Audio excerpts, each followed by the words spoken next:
mapunta sa impyerno ang isang born-again pastor? Ang sagot ko ay, opo. Yan po ang sinasabi ho ng Biblia. Kaya bago po ninyo muna akong husgahan, patapusin nyo muna ang video na ito. And I will show you na napaka-biblical na mga sasabihin ko sa inyo ngayon. Ang tanong, no? Paano ba mapupunta ang isang pastor sa impyerno? Ito ay kapag nireject mo ang gospel of grace, you will surely go to hell. And I will show you the accurate verse at hindi ko po ito gawa-gawa lang. Una, sabi sa 2 Thessalonica 1 verse 8 to 9. Verse 8, darating siya sa gitna ng naglalagablab na apoy at paparusahan ng lahat ng hindi kumikilala sa Diyos at hindi sumusunod sa magandang balita ng ating Panginoong Hesus. So maliwanag po dyan, yung apoy dyan ay yung impyerno. Okay? At sabi dyan, darating siya at paparusahan daw niya ang lahat ng una, yung hindi kumikilala sa Diyos, at pangalawa, yung hindi sumusunod sa magandang balita o yung gospel. So ayan po, napaka-biblical na sino mang hindi sumusunod sa gospel ng Diyos, you will go to hell. Kung hindi ka sumusunod sa magandang balita ng kaligtasan kay Kristo Jesus lamang, kapag nireject mo ito, you will go to hell. At sabi sa verse 9, ang parusa sa kanila ay walang hanggang kapahamakan at maihiwalay sila sa Panginoon at sa dakila niyang kapangyarihan. So, linaw-linaw dyan, no, na may impyerno ka kapag hindi mo tinanggap ang gospel of Christ. So, tanong dito, no, ano ba ang tamang gospel? So, doon tayo magkakatalo muna, no? Ano ba yung tamang gospel? Ang tamang gospel ay, una, ang kaligtasan po ay regalo lamang. Hindi sa gawa o may halong gawa, purong regalo lamang. Sabi sa Efeso chapter 2 verse 8 to 9, sapagkat dahil sa biyaya ng Diyos kayo ay naligtas sa pamamagitan ng pananampalataya at ang kaligtasang ito ay kaloob ng Diyos at hindi sa pamamagitan ng inyong sarili. Hindi ito bungan ng inyong mga gawa, kaya't walang dapat ipagmalaki ang sinuman. So maliwanag dyan, biyaya lang ang kaligtasan. Regalo lang ang kaligtasan. Kapag regalo, wala kang gagawin kundi tanggapin. Wala kang dapat ambag dahil regalo lang sa iyo ang kaligtasan. Kaya nga sinabi dyan, hindi bunga ng inyong mga gawa. Kaya walang dapat ipagmalaki na kung bakit ka naligtas. Naligtas ka dahil pare-pareho lang tayong niregaluhan ng kaligtasan. At sabi diyan, sa pamamagitan lang daw ng pananampalataya para maligtas ka. At ang kaligtasang ito ay hindi po nawawala. Wala hong bura-bura, sulat bura ang pangalan sa aklat ng buhay. Ito ay forever kang saved. Yan po yung tinapos na gawa ni Kristo. Forever kang saved. Bakit ko nasabi na forever kang saved? Dahil ang kaligtasan po ay regalo. Kapag ba ang Diyos nagre-regalo, binabawi ba? So, isip din pag may time. Regalo ba ay binabawi? Kung tayo nga mga tao nagre-regalo na hindi binabawi, much more pa kaya ang Diyos? Kapag regalo, hindi binabawi. Kaya kapag naligtas ka na, forever ka nang saved. Sabi sa Romans chapter 6 verse 23, sapagkat kamatayan ang kabayaran ng kasalanan, ngunit libreng kaloob ng Diyos ay buhay na walang hanggan sa pamamagitan ni Kristo Jesus na ating Panginoon. So ayan, ang sabi dyan, libreng kaloob ng Diyos ay buhay na walang hanggan. Kapag libre, wala kang iaambag. Walang halong good works kang idadagdag para tuloy-tuloy ang iyong kaligtasan. Kaya nga ho libre wala kang iaambag. Pangalawa, sa gospel, pinatawad ang ating mga kasalanan minsan magpakailanman. Sabi sa Hebrew chapter 9 verse 12, minsan lamang pumasok si Kristo sa dakong kabanal-banalan at iyo'y sapat na. Hindi dugo ng mga kambing at goya ang kanilang inihandog, kundi ang sarili niyang dugo para mapatawad tayo sa ating mga kasalanan magpakailanman. Dahil minsan lang niya inihandog ang kanyang sarili at ito daw ay sapat na. Ang liwanag po dyan, di ba? Tayo'y pinatawag na magpakailanman or forever, di ba? Kapag forever, means pati future sins mo kasama. Yan po ang tamang gospel. At yan po ay hindi kayang tanggapin ng ibang pastor na nagtuturo ng 1 John 1:9 at saka yung the Lord's Prayer. Kung tutusin, hindi naman talaga nila naiintindihan ang 1 John 1:9 at the Lord's Prayer eh. Kung ito ba para sa Kristiyano o para sa mga unbelievers o para sa mga Hudyo. Number 3, ang kabanalan ay hindi base sa iyong mabubuting gawa, kundi sa pananampalataya lamang kay Jesus. Oo, maaaring sa Old Testament, sa kautusan ni Moses, para malugod ang Diyos sa iyo, kailangan mong gumawa ng mabuti, kailangan mong sumunod sa kautusan. Pero sa New Testament, hindi na. Sabi sa Filipos chapter 3 verse 9, ang aking pagiging matuwid ay hindi sa pamamagitan ng pagsunod sa kautusan, kundi sa pananalig kay Kristo. Ang pagiging matuwid ko ngayon buhat sa Diyos sa pamamagitan ng pananampalataya. Ang linaw dyan, no, na ang pagiging banal ay hindi sa pamamagitan ng pagsunod sa kautusan ng Diyos, kundi pananalig na lang kay Kristo. Ayan, Bible po may sabi, hindi po ako. Ang pagiging banal pala ay hindi yung iwas ka ng iwas sa kasalanan. Di ba ganun ang kautusan? Iwas ka ng iwas sa kasalanan para maging banal ka? Kaya nga may kautusan eh. Kundi ang pagiging matuwid o banal ay pananampalataya na lang pala kay Kristo. So lahat ng ito ay sa pamamagitan lamang ng pananampalataya. You know more on this teaching about Gospel of Grace, yung video ko na bakit marami mga born again pastor ay nasa Old Testament pa rin. Inilagay ko sa baba yung link mula part 1 hanggang part 4. Kasi aabutin po tayo ng siyam-siyam dito pag pag-aaralan pa natin itong mga bagay na to. Ang mahalaga po ay yan po yung general teaching ng Gospel of Grace. Kung papansin ninyo, wala kang ambag para maligtas, para mapatawad at maging banal. At lahat pong yan ay hindi nawawala. Kaya nga tinawag na Gospel of Grace yan eh. Puro libre, walang kapalit. At yan ang pinapangaral ni Apostol Paul. At tinawag niya itong Gospel of God's Grace. Sabi sa Acts chapter 20 verse 24, however, I consider my life worth nothing to me if I only may finish the race and complete the task the Lord Jesus has given to me. Ano daw yung task na yon? The task of testifying the gospel of God's grace. So yung tinuturo pala ni Apostol Paul sa epistles books niya, sa lahat ng books niya, ito po ay gospel of God's grace. Yan po yung tunay na gospel. The gospel of God's grace. Ang ibig sabihin ng gospel ay good news. Diba? So ang ibig sabihin ng grace ay gift o regalo. Kaya magkabagay itong dalawang to eh. Mabuting balita ba kapag sinabi kong may regalo ako sa iyo? O diba? Because good news is the gospel and grace is gift. You put that together, the gospel of the gift of God. Sa Tagalog, ang mabuting balita tungkol sa regalo ng Diyos sa atin. Okay? Number 2, ang gospel na hindi full grace ay walang gospel. Inuulit ko, no? Ang gospel na hindi full grace ay walang gospel. Sa standard ni Apostol Paul, anumang gospel na hindi full grace ay hindi pwedeng tawaging gospel. Ba? Hindi pwedeng tawaging good news. Hindi nga tatawagin niyang gospel kasi hindi naman talaga yan gospel. Ano ang good news kung ang kaligtasan mo ay nawawala? Para sa namatay pa si Kristo, nawawala pala ang kaligtasan. O ano naman ang good news kung hingi ka ng hingi ng tawad sa iyong kasalanan araw-araw? Akala ko ba pinatawad ka na ng Diyos? So ano ang good news doon? Bigyan ko kayo ng tanong. Ano po ba ang tawag sa bahay na hindi totoo? Di ba? Bahay-bahayan. So ano po ba ang tawag sa kotse na hindi totoo? Siyempre, kotse-kotsehan. Yan ang tanong ng mga bata eh. Ano naman ang tawag sa Diyos na hindi totoo? Yan po ay Diyos-Diyosan. So, ganun din po ang tawag sa gospel na hindi totoo. Ito ay gospel-gaspelan. Meron pong mga pastor na akala totoong gospel ang tinuturo nila. Pero in reality, hindi po. Kaya maingat po tayong mga pastor sa mga pastor association na ating sinasamahan. Kasi po baka po mamaya, hindi po totoong gospel ang Bible school na pinapasukan natin.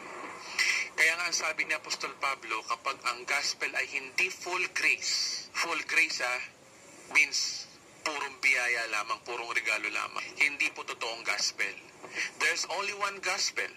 That is the gospel of God's grace. Any gospel that is not gospel of grace is not gospel. Hindi po ako may sabi po niyan, and I repeat, hindi ako ang may sabi niyan. I will show you the verse kung sino may sabi. Sabi sa Galatians chapter 1 verse 6 to 7, I am astonished that you are quickly deserting the one who called you by the grace of Christ. So this is referring to the gospel. And turning into a different gospel, which is really no gospel at all. Evidently, some people are throwing you in confusion and trying to pervert the gospel of Christ. Again, the different gospel is no gospel at all. Ano man itong different gospel na ito, it is no gospel at all. And look at verse 7. Evidently, some people are throwing you into confusion. Sa kaso po ng mga taga-Galatians diyan, meron daw sa kanila na nagtuturo, which is yung mga Judaizers, no? Na nagtuturo ng maling gospel sa panahon nila. Yung mga Judaizers, sila yung galing sa Jerusalem, pumunta ng Galatia, at ang sabi sa kanila ay eto, tanggapin niyo si Jesus, pero kailangan magpatuli. Tanggapin niyo si Jesus, pero kailangan niyong sundin ang kautusan. O kaya, tanggapin niyo si Jesus, pero kailangan niyo magpatay ng tupa para magpatawad. So, laging may pero kapag pinapangaral si Christ. Tanggapin si Jesus, pero lagi may pero, no? Kasi nga parang hindi pa sapat yung ginawa ni Christ. Sabi ni Apostol Paul sa verse 9, evidently some people are throwing you into confusion and are trying to pervert. So ang pervert sa Greek word ay metastrepho. Pervert what? The gospel of Christ. So yung una, different gospel. Pangalawa, perverted gospel. So let me show you the meaning. The Greek word na ginagamit sa different ay heteros, means different or opposite. Dito po natin kinuha yung salitang heterosexual. So, di ba, sa man and woman, heteros yun, di ba? Opposite sex. So, the word heteros means opposite sex. Kaya nga, whether the true gospel is, baligtad siya, no? Again, whatever kung ano yung true gospel, kabaliktaran niya yun. So kung ang true gospel ay grace, ang baliktad niya naman ay works. Okay? So sabi dito, no, so if anyone teaching you a gospel which is not grace, kundi works, ang tawag po dyan ay heteros, is a different gospel. The word used, there is a word pervert. Okay? Ang Greek word na ginamit dyan ay metastrepho. The word meta is change. Yung strepho, reverse or twist. So let me show you the picture, no? So ayan, no, twisted, di ba? Yung works tsaka grace, tinitwist, tapos pinagsama. Metastrepho po ang tawag po dyan ni Apostol Paul, meaning to change by twisting. Ibig sabihin, kung ang teaching mo ay grace, tapos nagtuturo ka ng works, yun ay different gospel. Okay? Kontra yun, works.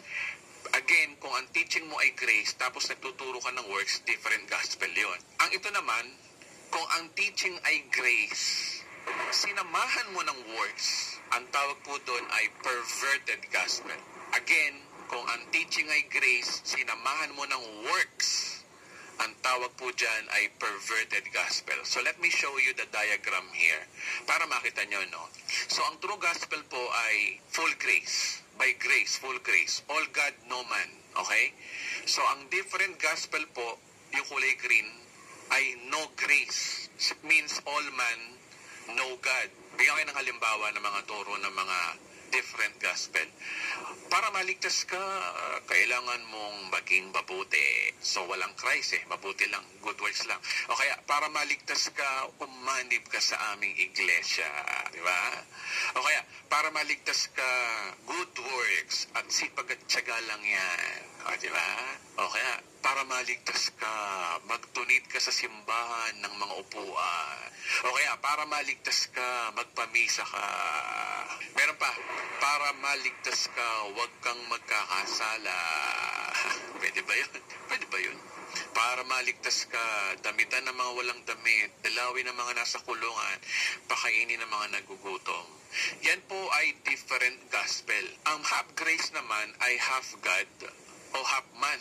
So, may pagka-hybrid po ito, no? Mestizo dating nito, men. Combination siya ng grace at works. Pinaghalo po yung works tsaka yung grace. Ang tawag po ni Apostol Paul diyan ay metastrepho, means perverted gospel.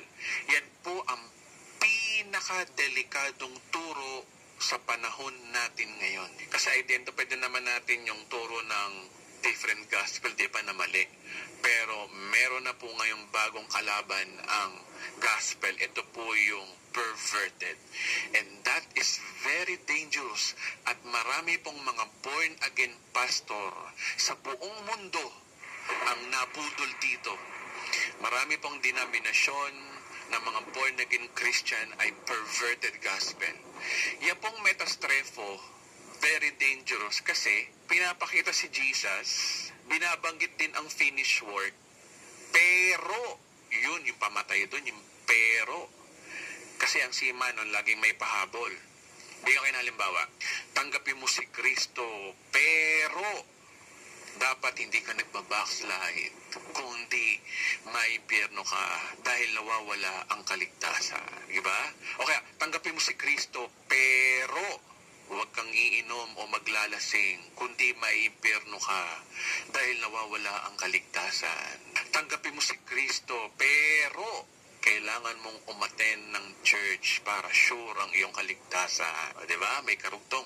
O kaya, tanggapin mo si Kristo, pero kailangan mong gumawa dahil patay ang pananampalatayang walang gawa. O diba? Maraming nabudol dyan sa ganyang idea, no? Mali naman yung pagkakaintindi nila doon sa faith without action is dead. Mali naman, di nang connect nun. Meron naman, tanggapin mo si Kristo, pero humingi ka ng tawad kada minuto for sure na ligtas ka dahil nawawala ang kaligtasan. Kaya pag namatay ka ng nabago kang ulo, hindi ka nakapaghingi ng sorry, impyerno ka na. O, may mga ganun nagtuturo din eh. O kaya, tanggapin mo si Kristo, pero dapat kang magpagamit sa Panginoon sa ministry para sure na ligtas ka. O, di ba? O kaya, tanggapin mo si Kristo, pero kailangan mong maging faithful sa pagbibigay ng tithes and offering. At meron namang tanggapin mo si Kristo, pero kailangan kang merong 12 o G12. O, diba? Sorry, merong ganun eh. O kaya, tanggapin mo si Kristo, pero kailangan na bautismuhan ka ng lubog at nakatayo, hindi nakahiga. O, diba? O kaya, tanggapin mo si Kristo, pero sumunod ka sa kautosan ng Diyos. Sundin ang kanyang mga utos, kundi may impyerno ka dahil nawawala ang kaligtasan. O kaya, tanggapin mo si Kristo, pero dapat huwag kang magkakasala. Kapag nagkasala, hingi agad ng tawad dahil sabi sa 1 John 1:9, tapat at banal siyang handa magpatawad. At kapag naabutan ka ng kamatayan na nagkasala ka, punta ka sa impyerno. Merong ganyan. Deceiving yan. Meron pa, tanggapin mo si Kristo, pero dapat hindi ka bakla o tomboy kasi ayaw ng Diyos ng bakla at tomboy. Remember, ginunaw ng Diyos ang Sodom at Gomorrah dahil sandamakmak ang LGBT doon. Kapag nakamatay mo yan, maiimpyerno ka. O, grabe, no? Grabe ang mga pastor na yan. Meron pa, tanggapin mo si Kristo, pero kailangan magbaptize ka sa Holy Spirit. Dapat nagtatangs ka, tapos puspos ka ng Holy Spirit. Nakakatawa man, pero ganun ho yun eh. O kaya, tanggapin mo si Kristo, pero dapat worshiper ka. Hindi ka dapat nakikinig ng mga worldly songs. Senyales yan na backslider ka na. Ang backslider ay mapupunta sa impyerno dahil nawawala ang kaligtasan. O, diba? O kaya, tanggapin mo si Kristo, pero dapat namumuhay ka sa kabanalan. Iwasan mo magkasala dahil nawawala ang kaligtasan. Diyos ko, Lord, ito pa huli. Wala na akong maalala sa iba. Ito lang. Tanggapin mo si Kristo, pero Do not equally yoke to unbeliever. Dapat Christian na mapangasawa mo, kundi dadaling kanya sa impyerno dahil unbeliever yan. Sa ibang reliyon nga pag hindi kayo mag-asawa, nagpakasal kayo, tiwalag kayo, di ba? Pero di naman sila ang pinag-usapan natin, tayong mga born again ang issue rito So, medyo dinadaan ko lang po sa biro yung mga example ko, pero ganyan-ganyan po yung logic ng pinagtuturo ng mga ibang born again pastor ngayon. Hindi man diretsahan, pero nauuwi sa gano'n ang idea. Parang sa panahon ni Apostol Pablo, no? Tanggapin si Jesus pero kailangan magpatuli. Dahil kasi kung tinanggap mo si Jesus pero hindi ka nagpatuli, hindi ka rin ligtas. So dahil gusto mo maligtas, tanggapin mo si Jesus, magpatuli ka.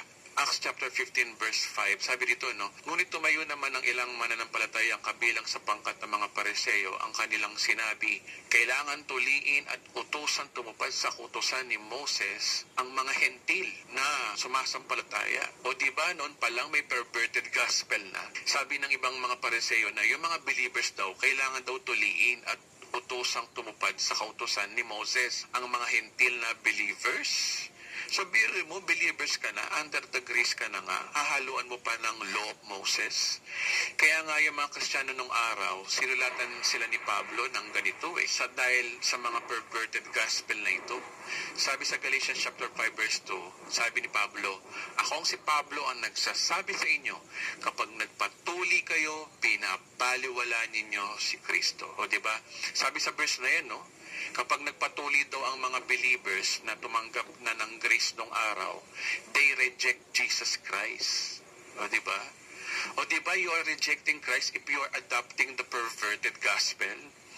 Yung mga verses na yan, nagpapatunay na noon pa lang may kalaban na ang full grace at ito yung perverted gospel. Hindi lang yun, kahit nung panahon pa ng 15th century, meron din Noong 1517, panahon ng Reformation, ang nilabanan po ni Martin Luther ay perverted gospel ng Roman Catholics. Okay, mga Romano Katoliko, perverted Kaya, ito yung labanan sa theory ng et Christus versus solus Christus. Noong panahon po ng simbahang Katoliko, ang kanilang posisyon ay et Christus. So, ito yung Christ and. Yun ang literal translation ng et Christus ay Christ and. Naku, napaka-endless po niyan. Halimbawa, Christ and the Church, Christ and the Pope, Christ and Mary, Christ and the Rosary, Christ and the Apostle Creed. Ano ba? Christ and Peter, Christ and good works. Ano ba? Christ and the saints. At saka Christ and the Inquisition. Parang tinuturo ng ibang born again pastor sa panahon natin ngayon yan Christ and tithes and offerings, Christ and the ministry, Christ and discipleship, Christ and prayer and fasting, Christ and baptism, Christ and good works, Christ and obedience to the law of God. So don't get me wrong, no? Mahalaga po ang discipleship, mahalaga ang offerings, mahalaga po ang ministry, at kailangan din magpabaptize. Pero hindi mo pwedeng idagdag mo ito sa ginawa ni Kristo sa issue ng kaligtasan. Nagigets nyo ba? Maaaring sabihin mo sa akin, di mo pinapahalaga ng programa, Edwin. Teka. Pinapahalagahan ko ang programa. Pero sa issue ng kaligtasan, hindi mo yan dapat idagdag sa ginawa ni Kristo. Sapagkat sapat na ang ginawa ni Kristo para maligtas ka forever. So, we love what we do in our church, pero hindi mo siya pwedeng idikit sa tinapos na gawa ni Kristo regarding sa kaligtasan. If you added after Christ, that is perverted gospel. Number 3, what is the condemnation to those preaching different gospel and perverted gospel? So ito na, pinakahihintay nating verse. Sa New Testament, bagamat we are under grace, meron nag-iisang dahilan para ikaw ay atulan ng Diyos sa impyerno. Ito lang po yung natatanging dahilan. Okay? Basa, Galatians chapter 1 verse 8. But even if we or an angel from heaven should preach a gospel other one we preach to you, let him be eternally condemned. So ang Greek word na ginamit po dyan ay anathema. Sa King James po ay accursed. So let him be accursed. Now, hindi lang isang beses, 2 beses inulit tong sinabi ni Apostol Paul.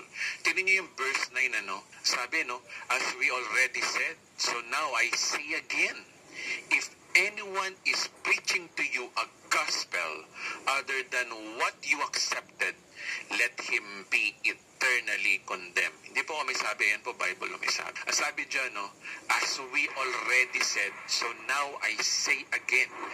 So, isip-isip din po ng konti pag may time. Bakit po inulit? Di ba? Kasi mahalaga. Alam nyo, yung inuulit lang, yung mahalaga. Di ba kapag ang nanay nyo may binilin, kapag mahalaga, inuulit, di ba? Emphasize ba?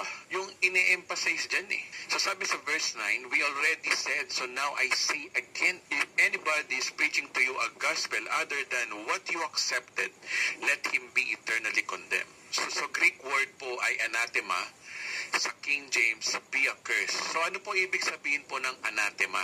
Anathema means go to hell.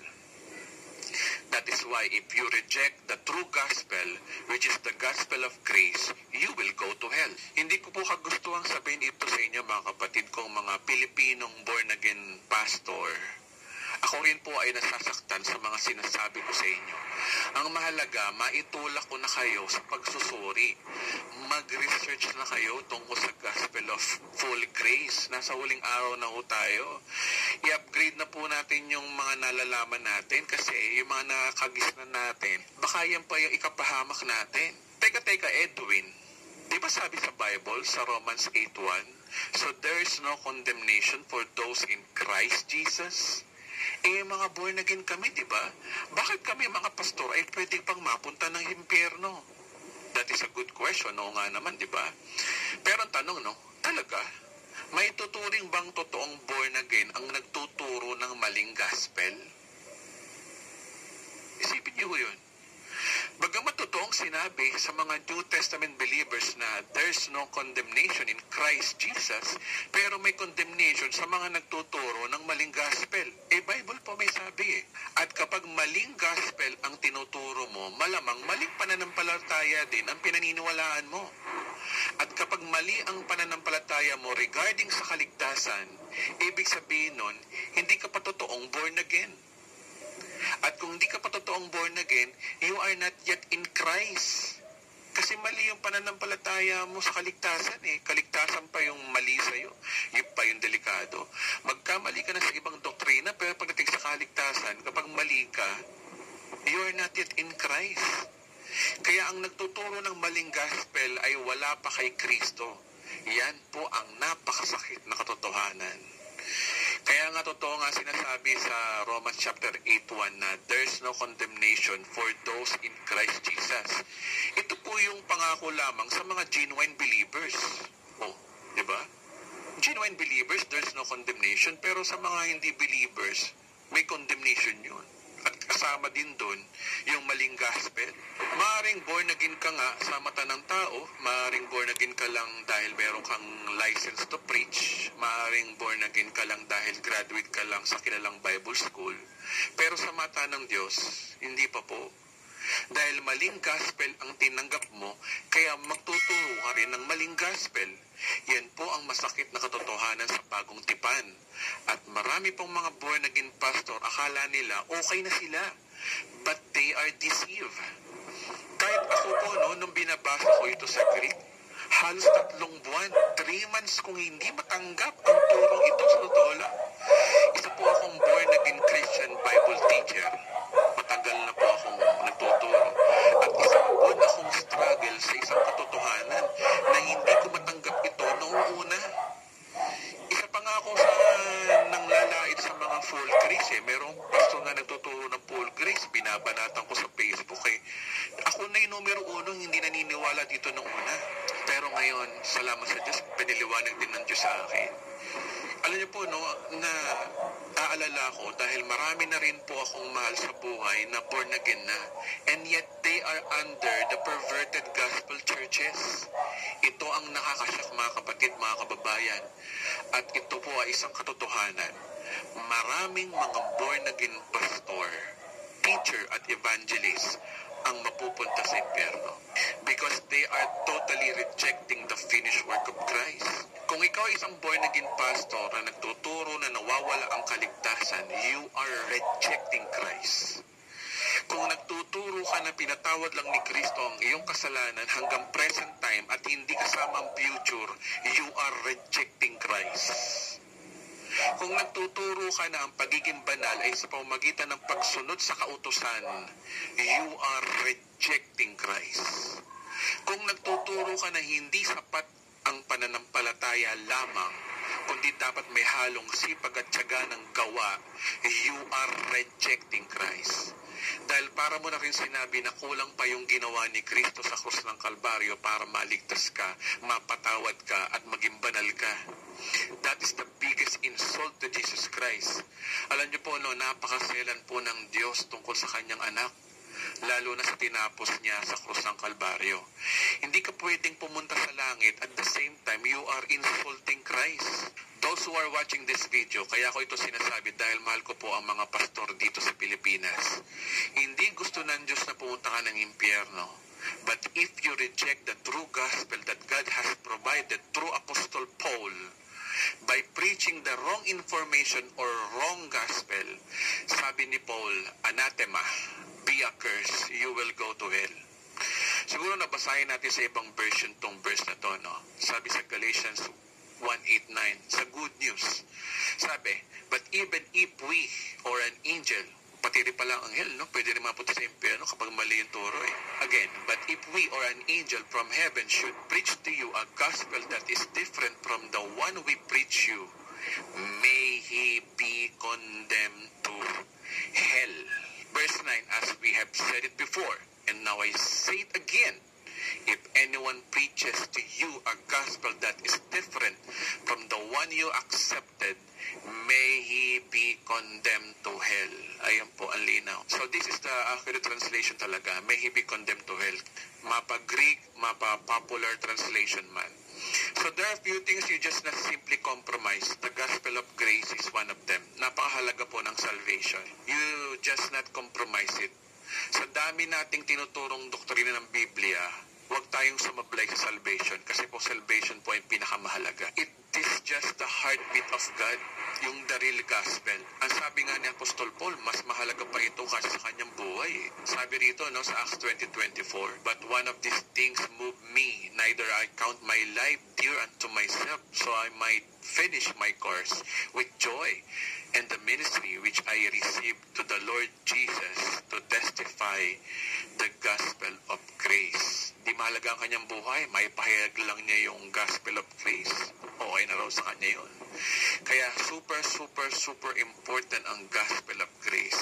Kaya delikado sa isang pastor ang magturo ng maling gospel. Kasi nga naman, insulto kay Kristo yung biro mo namatay si Kristo sa krus ng Kalbaryo para na lang ipangaral natin, libre na ang kaligtasan. Tapos ikaw, pastor o tagapagturo ng Biblia, na inaasahan ng Diyos na magturo ng tama, na sabihin mo nawawala ang kaligtasan, kailangan may ganito ka pang gawin, kailangan marami ka pang gawin. Dinadagdagan mo. Imbis na maging kakampi ka ng Diyos, nagiging kaaway ka pa ng Diyos ngayon dahil sa misinformation mo. Alam niyo ang dahilan kung bakit galit ang Diyos sa mga false teacher, mga mali nagtuturo ng gospel? Kasi kayang-kaya mo magdala ng milyong-milyong tao na mapunta sa impyerno dahil sa maling gospel mo. So another verse na nagpapatunay na maraming pastor na nasa impyerno, sa Matthew 7:21, sabi rito, hindi lahat ng tumatawag sa akin, Panginoon ay papasok sa karya ng langit, kundi yung mga tao lamang sumusunod sa kalooban ng Ama na nasa langit. So una, hindi lahat ng prayerful ay maliligtas. Okay? Kung sa Jesus lang ang tatanungin nyo, sino lang daw ba yung papasok sa langit? Yaon lamang sumusunod sa kalooban ng aking Amang na nasa langit. So yan lang po.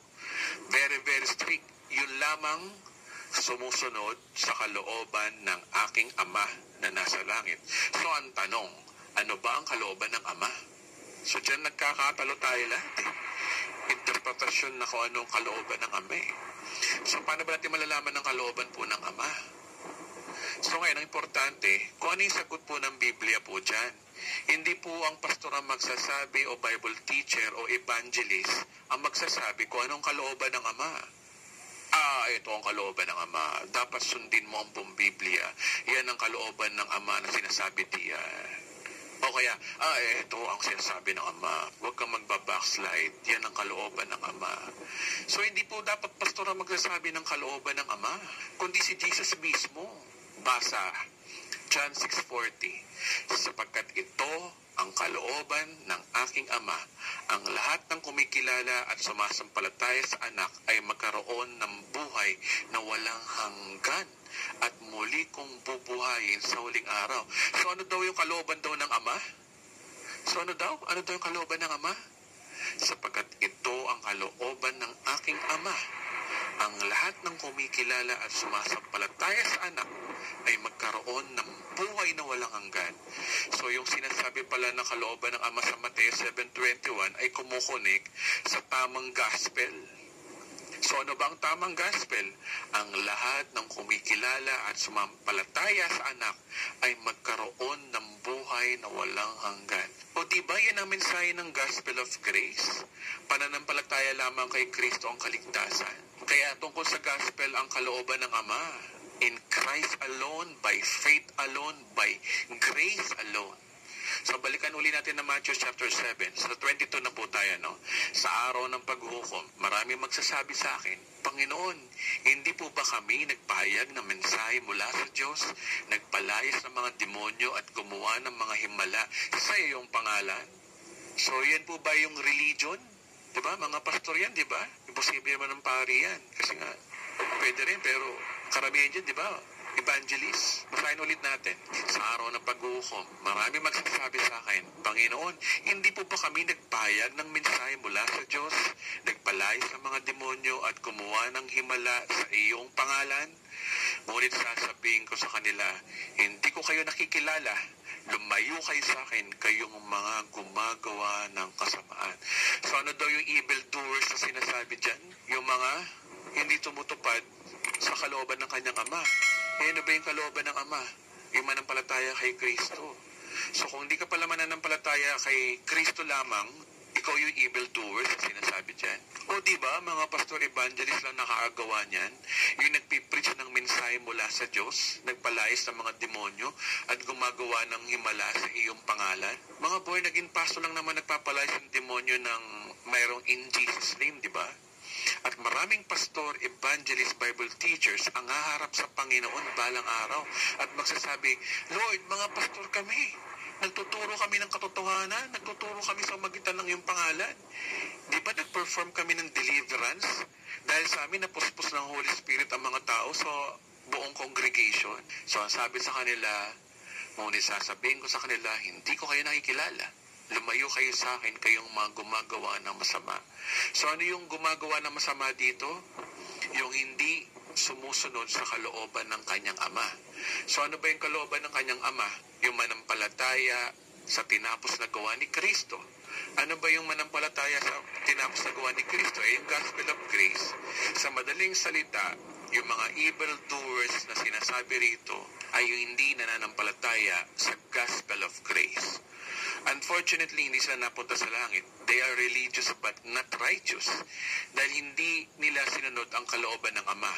Dahil ni-reject nila ang gospel of salvation. So the conclusion here is, maluwanag po na meron palang condemnation sa New Testament. Ito po yung pag nagturo ka ng maling gospel. Balang araw, haharap po tayo sa Diyos, tayo mga pastor. Hindi po tatanungin ng Diyos kung ano-ano yung mga kasalanan mo, kundi tatanungin po ng Diyos, ano ba ang ginawa mo sa kanyang anak? Tayo mga pastor, ang numero unong itatanong ng Diyos sa atin ay, pinangaral ba natin ang tamang gospel? At kapag napatunayan na yung gospel na tinuturo natin ay iba sa gospel na itinuturo ni Apostol Paul, at dahil sa mga itinuro natin maraming napunta sa impyerno, surely we will go to hell. Anathema means go to hell. Sa 1 Corinthians 1 verse 18, sabi kasi, for the message of the cross is foolishness to those who are perishing, but to us who are being saved, it is the power of God. Yung message of the cross ay yan po yung gospel of grace. Kasi ang message na talaga ng grace is the cross. Kasi ang mensahe po ng cross is all about gift. Sabi dyan, ang mensahe ng gospel ay malaking kalokohan sa mga mapapahamak. Ngunit sa mga maliligtas, ito daw ay kapangyarihan ng Diyos. Kaya kung ikaw ay Bible teacher at ang gospel of grace ay malaking kalokohan sa iyo, kasama ka malamang sa mapapahamak. Yan ang sabi ng Bible, kapatid. Ngunit kung ang gospel of grace ay kapangyarihan ng Diyos para sa iyo, you will be saved. Kaya hanggat may oras pa, kapatid, hanggat hindi ka pa namamatay, pag-aralan mo na ang totoong gospel. Kasi kapag nakamatayan mo yan, wala na mong papawian.